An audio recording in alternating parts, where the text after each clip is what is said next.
Hello guys. അപ്പോൾ ഇന്നത്തെ ദിവസം നമ്മളൊരു പ്രാക്ടിക്കൽ വീഡിയോ ചെയ്യുന്നത്. അതായത് മുന്നേ ഞാൻ ഒരു 2-3 പ്രാക്ടിക്കൽ വീഡിയോ ചെയ്തത് നിങ്ങൾ ചെയ്ത് കാണും എന്ന് വെച്ചാൽ നിങ്ങൾ സ്വന്തമായി ചെയ്ത് കാണുമെന്ന് പ്രതീക്ഷിക്കുന്നു. അപ്പോൾ അടുത്ത ഒരു പ്രാക്ടീസ് എന്ന് വെച്ചാൽ ഞാൻ മോഡൽ ഡിസൈൻ ചെയ്തുകൊണ്ട് ചെയ്യാൻ പറ്റുന്ന ഒരു പ്രാക്ടീസ് വീഡിയോ, അതാണ് ഇപ്പോൾ ഇന്ന് ചെയ്യാൻ പോണേ.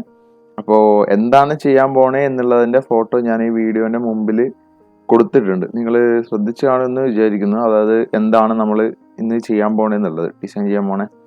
അപ്പോൾ നമുക്ക് ചെയ്തു തുടങ്ങാം. അപ്പോൾ ആദ്യം സാധാരണ പോലെ നമ്മളിപ്പോൾ ഞാൻ ഇപ്പോൾ പാർട്ട് വിൻഡോ ഇവിടുന്ന് ഫസ്റ്റ് ചെയ്യുന്നതിന് മുമ്പ് ആദ്യം നമ്മൾ പ്ലെയിൻ സെലക്ട് ചെയ്തതിന് ശേഷം ഗ്രിഡ് സെറ്റ് ചെയ്യണം. ഗ്രിഡ് സെറ്റ് ചെയ്യുമ്പോൾ നിങ്ങൾ ശ്രദ്ധിച്ചിട്ടുണ്ടാകും, നമ്മൾ ചെയ്യാൻ പോണ ഡിസൈൻ്റെ എല്ലാം 10ന്റെ മൾട്ടിപ്പിൾ ആയിട്ടാണ് ഡയമെൻഷൻസ് ഒക്കെ വരുന്നത്. അപ്പോൾ ഞാൻ അതുകൊണ്ട് 10ന്റെ ഇതിൽ ഡയമെൻഷൻസ് സെറ്റ് ചെയ്യാൻ പോകുക. ഗ്രിഡിൽ ആദ്യം ഗ്രിഡ് എടുത്തു. 10 എന്ന് പറയുമ്പം 100 മില്ലിമീറ്റർ എടുത്ത് ഇവിടെ മേജർ സ്പേസിംഗ് എന്ന് പറയുന്നത് ഞാൻ 10 കൊടുത്തു. അതായത് മൊത്തം സ്പേസ് വരുന്നത് 100 mm. അതിനെ 10 ഈക്വൽ പാർട്സ് ആയിട്ട് ഡിവൈഡ് ചെയ്യും. എന്നിട്ട് ഡിസ്പ്ലേ ഗ്രിഡ് കൊടുത്തു. ഗോ ടു സിസ്റ്റം പോയി ഇവിടെ ഗ്രിഡ് ചെക്ക്ഡ് ആണ് ഓൾറെഡി, നിങ്ങളൊന്ന് നോക്കുക അവിടെ ഗ്രിഡ് ചെക്ക് ചെയ്തിട്ടുണ്ടോന്ന്. എന്നിട്ട് ഓക്കെ കൊടുക്കുക. അപ്പോൾ ഇതാ ഗ്രിഡ് വന്നു. ഇനി നമ്മൾ വരയ്ക്കാൻ പോകുമ്പോൾ ആദ്യം ഫസ്റ്റ് നമ്മൾ രണ്ട് കൺസ്ട്രക്ഷൻ ലൈൻ കണ്ടിട്ടുണ്ടാവും നിങ്ങൾ അതിൽ. അപ്പോൾ ഫസ്റ്റ് നമ്മൾ ഒറിജിനിൽ ആദ്യം 2 കൺസ്ട്രക്ഷൻ ലൈൻ ക്രിയേറ്റ് ചെയ്യുക. ഒരു ലൈന്, സോറി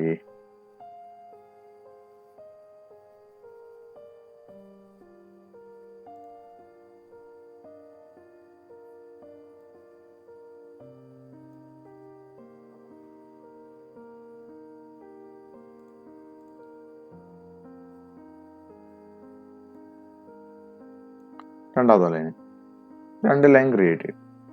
എന്നിട്ട് നിങ്ങൾക്ക് നോക്കിയാൽ അറിയാൻ പറ്റും, ഒറിജിൻ പോയിന്റിൽ നിന്ന് നമ്മൾ ഇവിടെ നിന്നാണ് നമ്മൾ സ്റ്റാർട്ട് ചെയ്യുന്നത് വരയ്ക്കാൻ വേണ്ടിയിട്ട്. അപ്പോൾ ഒറിജിൻ പോയിന്റിൽ നിന്ന് ലെഫ്റ്റിലോട്ടോ റൈറ്റിലോട്ടോ മൂവ് ചെയ്യുക. ഏത് സൈഡിലോട്ടാണെന്ന് വെച്ചാൽ നിങ്ങൾക്ക് സൗകര്യമുള്ളതുപോലെ എടുത്താൽ മതി. അപ്പം ഞാൻ ഇവിടുന്ന് ഒറിജിന് റൈറ്റിലോട്ടാണ് മൂവ് ചെയ്യുന്നത്. ഒറിജിന് റൈറ്റിലോട്ട് കുറച്ച് ഡിസ്റ്റൻസ് മാറിയിട്ടാണ് നമ്മളെ സ്കെച്ചിൻ്റെ പോയിന്റ് സ്റ്റാർട്ട് ചെയ്യുന്നത്, ഡ്രോയിങ് സ്റ്റാർട്ട് ചെയ്യുന്നത്. അപ്പോൾ ആ ഡിസ്റ്റൻസ് എന്ന് പറയുന്നത് ടോട്ടൽ ഡിസ്റ്റൻസ് നമുക്ക് 20 ആണ് കൊടുത്തിരിക്കുന്നത്. അപ്പോൾ അതിൽ പകുതിയെ നമ്മൾ മൂവ് ചെയ്യുന്നുള്ളൂ. അപ്പോൾ എന്താ 10 mm നമ്മൾ മൂവ് ചെയ്യുന്നത്. അപ്പം ഞാൻ സെൻറ്റർ പോയിന്റിൽ നിന്ന് 10 mm മൂവ് ചെയ്ത് അത് കഴിഞ്ഞിട്ട് മുകളിലോട്ടുള്ള ഡിസ്റ്റൻസ് നോക്കുക. മുകളിലോട്ടുള്ള ഡിസ്റ്റൻസ് ടോട്ടൽ ഡിസ്റ്റൻസ് 140 എന്ന് പറയുന്നുണ്ട്. അപ്പോൾ മുകളിലോട്ടുള്ള ഡിസ്റ്റൻസ് അതിൻ്റെ പകുതി ആയിരിക്കും. അപ്പോൾ 70. ഞാൻ എന്ത് ചെയ്തു, മുകളിലോട്ട് 70 ഡിസ്റ്റൻസിൽ പോയി നിന്നു. ഇനി നമുക്ക് റൈറ്റിലോട്ട് മൂവ് ചെയ്യണം. റൈറ്റിലോട്ട് മൂവ് ചെയ്യാൻ വേണ്ടിയിട്ട് നോക്കുമ്പോൾ നമുക്ക് ടോട്ടൽ ഡിസ്റ്റൻസ് 160 ആണ്. അതിൽ 20 സെൻറ്റർ പാർട്ടിലേക്ക് വരും. അപ്പോൾ ആ 20 നമ്മൾ 160 മൈനസ് ചെയ്യും. അപ്പോൾ നമുക്ക് 140 വരും. അതിൻ്റെ പകുതി 140യുടെ പകുതി എന്ന് പറയുമ്പോൾ 70. അപ്പോൾ ഞാൻ വീണ്ടും ഇങ്ങോട്ടേക്ക് ഒരു 70 മൂവ് ചെയ്തു. പിന്നെ മുകളിലോട്ടേക്ക് 20 എന്ന് കാണിച്ചിട്ടുണ്ട്. മുകളിലോട്ടേക്ക് 20 പോയി. പിന്നെ റൈറ്റിൽ ഇവിടെ ഒറിജിനിൽ വന്ന് മുട്ടിക്കുക. കഴിഞ്ഞാൽ ഓക്കെ കൊടുക്കുക. കഴിഞ്ഞു. അതായത് ഒരു ഹാഫ് നമ്മൾ ക്രിയേറ്റ് ചെയ്തു. ഇനി ഞാൻ ഇതിൻ്റെ മിറർ എടുക്കാൻ പോവാണ്. അപ്പോൾ മിറർ എടുത്തു. നമുക്ക് വേണ്ട ലൈൻ സെലക്ട് ചെയ്തു. മിറർ ലൈൻ സെലക്ട് ചെയ്തു. ഓക്കെ കൊടുത്തു. ഇപ്പോൾ അതെ നമ്മളെ മിറർ ക്രിയേറ്റ് ആയിട്ടുണ്ട്. ഇനി ഇതേപോലെ ഒരു മിററും കൂടി ക്രിയേറ്റ് ചെയ്യുക. മിറർ എടുത്തു. നമുക്ക് വേണ്ട ഭാഗം സെലക്ട് ചെയ്തു. മിറർ ലൈൻ സെലക്ട് ചെയ്തു. ഓക്കെ കൊടുത്തു.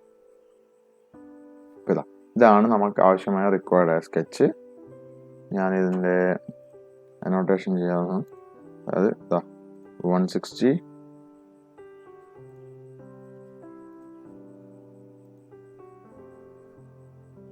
20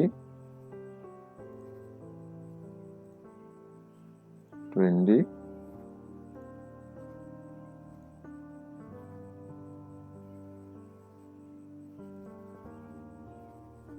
140 20 20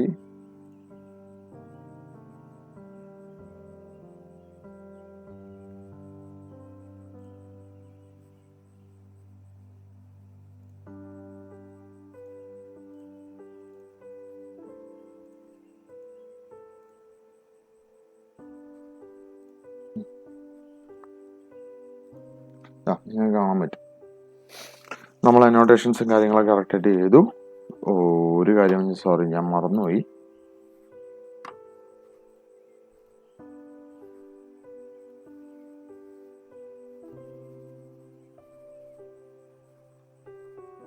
ഞാൻ ഇവിടെ ഒരു ലൈൻ ക്രിയേറ്റ് ചെയ്തിട്ടുണ്ട്. ഇതിന് നമുക്ക് ആവശ്യമില്ല. ഞാൻ അതിനെ ഡിലീറ്റ് ചെയ്തു.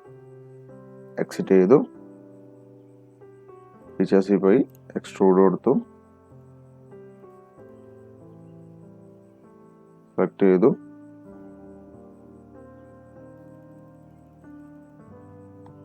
100 മില്ലിമീറ്റർ കൊടുത്തു.